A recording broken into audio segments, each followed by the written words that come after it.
ओम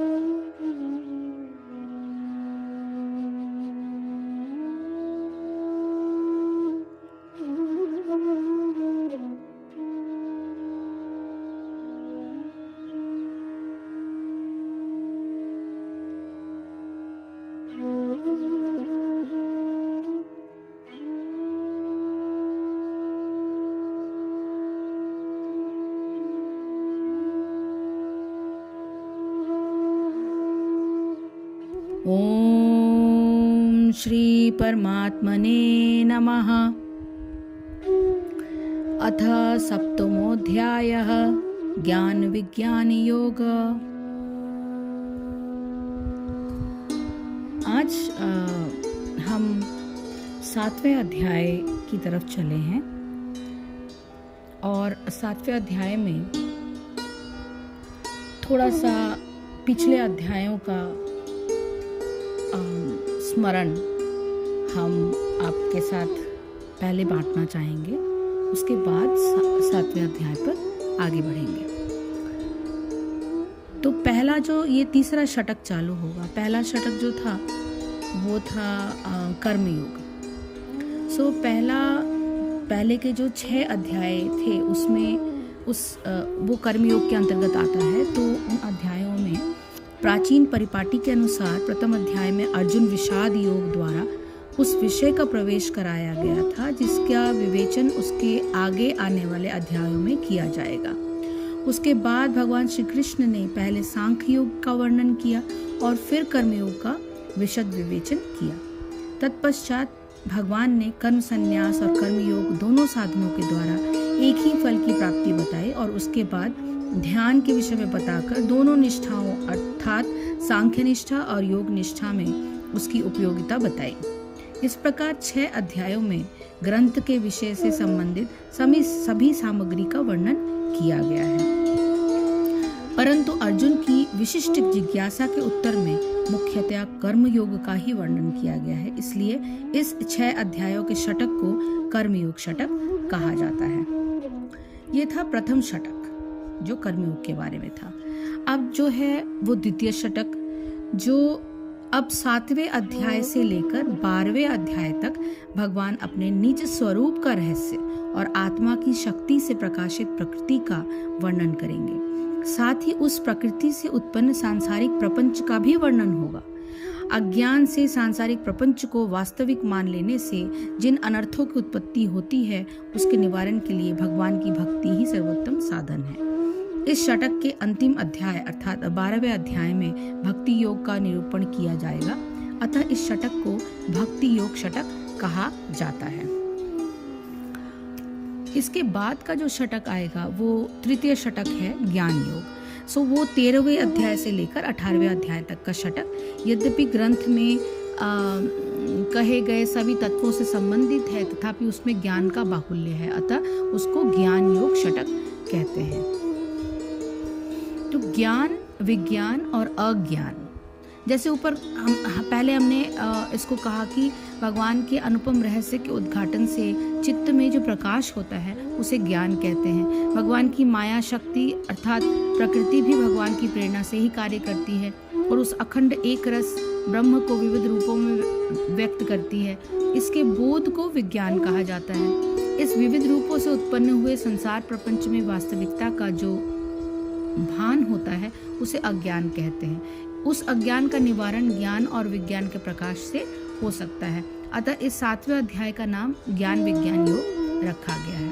तो इस ज्ञान और विज्ञान को प्रकाशित करने की प्रतिज्ञा करते हुए आगे जो भी श्लोक आएंगे वो भगवान उवाच होंगे, जो भगवान के कहे हुए शब्द होंगे।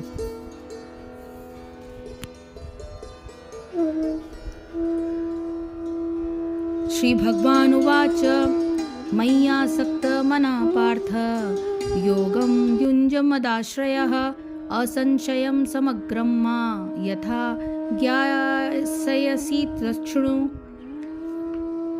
श्री भगवान उवाच, श्री भगवान ने कहा, मई मुझ में आसक्त मन वाला पार्थ, हे पृथापुत्र, योगम आत्म साक्षात्कार, युंजन अभ्यास करते हुए, मत आश्रयः, मेरी चेतना यानी कृष्ण की चेतना में असंशयम निस्संदेह समग्रम पूर्णतया माम मुझको यथा जिस तरह ज्ञास्यसि जान सकते हो ततः वह शृणु सुनो।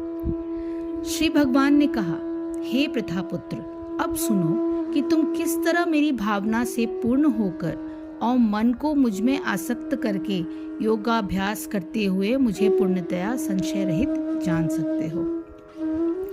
तात्पर्य यह है कि भगवत गीता के इस 7वें अध्याय में कृष्ण भावनामृत की प्रकृति का विशद वर्णन हुआ है। कृष्ण समस्त ऐश्वर्यों से पूर्ण हैं और वे इन्हें किस प्रकार प्रकट करते हैं इसका वर्णन इसमें हुआ है। इसके अतिरिक्त इस अध्याय में इसका भी वर्णन है कि 4 प्रकार के भाग्यशाली व्यक्ति कृष्ण के प्रति आसक्त होते हैं और 4 प्रकार के भाग्यहीन व्यक्ति कृष्ण की शरण में कभी नहीं आते।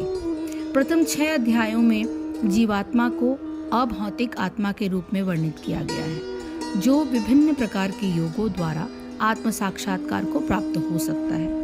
6ठे अध्याय के अंत में यह स्पष्ट कहा गया है कि मन को कृष्ण पर एकाग्र करना या दूसरे शब्दों में कृष्ण भावनामृत ही सर्वोच्च योग है। मन को कृष्ण पर एकाग्र करने से ही मनुष्य परम सत्य को पूर्णतः जान सकता है, अन्यथा नहीं। निर्विशेष ब्रह्म ज्योति या अंतर्यामी परमात्मा की अनुभूति परम सत्य का पूर्ण ज्ञान नहीं है, क्योंकि यह आंशिक होती है। कृष्ण ही पूर्ण तथा वैज्ञानिक ज्ञान है और कृष्ण भावनामृत में ही मनुष्य को सारी अनुभूति होती है। पूर्ण कृष्ण भावनामृत में मनुष्य जान पाता है कि कृष्ण ही निस्संदेह परम ज्ञान है। विभिन्न प्रकार के ज्ञान योग को कृष्ण भावनामृत के मार्ग के सोपान सदृश है।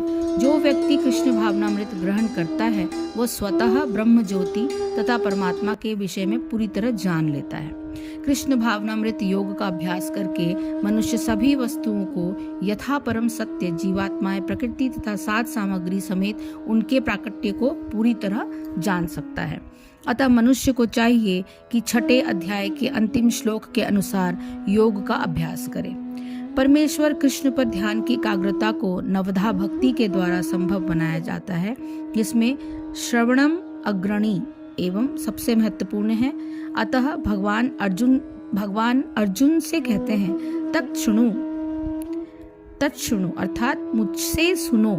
कृष्ण से बढ़कर कोई प्रमाण नहीं, अतः उनसे सुनने का जिसे सौभाग्य प्राप्त होता है वो पूर्णतया कृष्ण भावना भावित हो जाता है।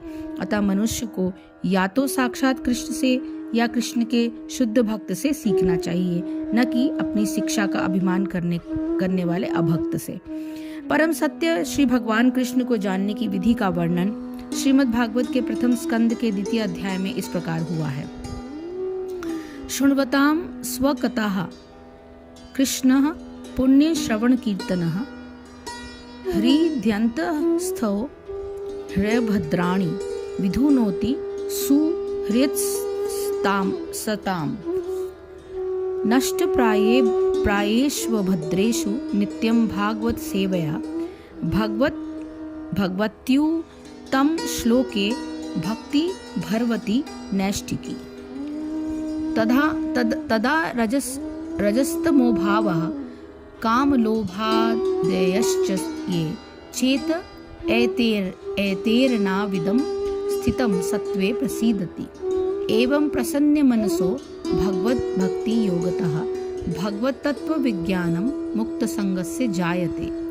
भिद्यते हृदय ग्रंथि छंदते सर्व संशया श्रीयन्ते चास्य कर्माणि दृष्ट एवात्मनीश्वरे। वैदिक साहित्य से श्री कृष्ण के विषय में सुनना या भगवत गीता से साक्षात उन्हीं से सुनना अपने आप में पुण्य कर्म है, और जो प्रत्येक हृदय में वास करने वाले भगवान कृष्ण के विषय में सुनता है उसके लिए वे शुभेच्छु मित्र की भांति कार्य करते हैं और जो भक्त निरंतर उनका श्रवण करता है उसे वे शुद्ध कर देते हैं। इस प्रकार भक्त अपनी सुप्त दिव्य ज्ञान को फिर से पा लेता है। ज्यों ज्यों वो भगवान तथा भक्तों से कृष्ण के विषय से अधिकाधिक सुनता है, त्यों त्यों वो भगवत भक्ति में स्थिर होता जाता है। भक्ति के विकसित होने पर वो रजो तथा तमो गुणों से मुक्त हो जाता है और इस प्रकार भौतिक काम तथा लोभ कम हो जाते हैं। जब ये कल्मश दूर हो जाता है तो भक्त सतो गुण में स्थिर हो जाता है। भक्ति के द्वारा स्फूर्ति प्राप्त करता है और भगवत तत्व को पूरी तरह जान लेता है। भक्ति योग भौतिक मोह की कठिन ग्रंथि को भेदता है और भक्त को असंशयम समग्रम अर्थात परम सत्य श्री भगवान को समझने की अवस्था को प्राप्त कराता है। अतः कृष्ण से या कृष्ण भावना भावित भक्तों के मुखों से सुनकर ही कृष्ण तत्व को माना या समझा जा सकता है। तो इसी चीज को जो ज्ञान विज्ञान योग चैप्टर है, इसको इस श्लोक ये पहला श्लोक है जो भगवान उवाच है, भगवान के द्वारा कही गई पहला और दूसरा श्लोक। श्री भगवान ने कहा कि हे पार्थ, तुम मुझ में अनन्य प्रेम से आसक्त हुए मन वाला और अनन्य भाव से मेरे परायण योग में लगा हुआ, मुझको संपूर्ण विभूति बल ऐश्वर्य आदि गुणों से युक्त सबका आत्मरूप जिस प्रकार संशय रहित जानेगा उसको सुन। मैं तेरे लिए इस रहस्य सहित तत्व ज्ञान को संपूर्णता ही कहूंगा कि जिसको जानकर संसार में फिर और कुछ भी जानने योग्य शेष नहीं रहता है। ज्ञान विज्ञान सहित भगवत तत्व को जानने का अधिकारी अपने तत्व को प्रकाशित करने के लिए भगवान पहले श्लोक में उन गुणों का वर्णन करते हैं जिनमें विभूषित व्यक्ति उनको जानने का अधिकारी बनता है। यानी जिसको जानने का अधिकार होगा वही इस चीज को जान पाएगा। ऐसे व्यक्तियों में निम्नलिखित 3 गुण होने चाहिए। ऐसे कौन से व्यक्ति हैं जिनको ये गुण मिलेगा? भगवान में अनन्य प्रेम। साधारणतः मनुष्य में सांसारिक विषयों से सुख प्राप्ति की आशा रहती है, परंतु जिसको भगवान तत्व की थोड़ी सी झलक भी मिल जाती है उसके चित्त में भगवान के लिए प्रेम जागृत हो जाता है। जिस व्यक्ति को सब सुखों की प्राप्ति के लिए भगवान से ही आशा लगी रहती है, उसमें वो संसार की किसी वस्तु की भागीदारी सहन नहीं कर पा सकता। ऐसे भगवत प्रेमी को इस श्लोक में मैया सक्त मना कहा गया है। दूसरा, भक्ति परायण होना। अपने उद्धार के लिए साधन में लगने पर भी भगवान के ही आश्रय पर अटूट विश्वास रखने वाले भगवान परायण व्यक्ति को मदाश्रय कहा गया है। तीसरा, योग युक्त होना। भगवान के आश्रय पर विश्वास रखते हुए भी तो व्यक्ति साधन में दत्त चित्त लगा हुआ है, ऐसे योग युक्त व्यक्ति को योगम युंजन कहा गया है। इस प्रकार के गुणों से जो व्यक्ति विभूषित है वो भगवान को तत्व से जानने का अधिकारी होता है। दूसरे श्लोक में भगवान ये कहते हैं कि उनको तत्व से जान लेने के साथ ही साथ उस प्रकृति को भी जानना आवश्यक है जो अखंड एक रस ब्रह्म को विविध रूपों में व्यक्त करके इस सांसारिक प्रपंच का दिग्दर्शन कराती है। जो लोग इस प्रकार परमात्मा और उनकी प्रकृति को जानने की इच्छा नहीं रखते, वे उस प्रकृति के वश में होकर संसार को वास्तविक समझते हुए विविध अनर्थों के शिकार हो जाते हैं और तरह तरह के दुख उठाते हैं। इसलिए भगवान दूसरे श्लोकों में कहते हैं कि ज्ञान और विज्ञान को जान लेने के बाद, अर्थात प्रकृति के सहित परमात्मा के रहस्य को जान लेने के बाद फिर कुछ जानना शेष नहीं रहता, क्योंकि फिर सांसारिक प्रपंच का कोई प्रभाव मनुष्य पर नहीं हो सकता। इस स्थल पर भगवान एक चेतावनी देते हुए आगे के श्लोकों का वर्णन करेंगे। हरिओम तत्सत, हरिओम तत्सत, हरिओम तत्सत। जय श्री कृष्ण, जय गुरुदेव।